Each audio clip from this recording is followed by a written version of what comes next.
guys, this is Sthana's DIY eyelash extension kit. It comes with 72 pieces of eyelash extensions, a tweezer, and eyelash glue.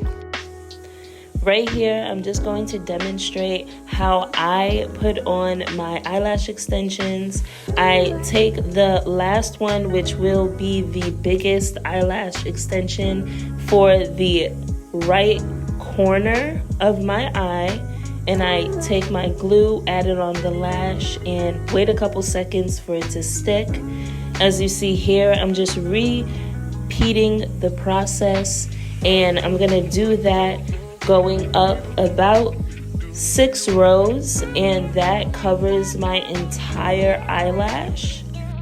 As you can see here, this is the final look, and I love them, very comfortable.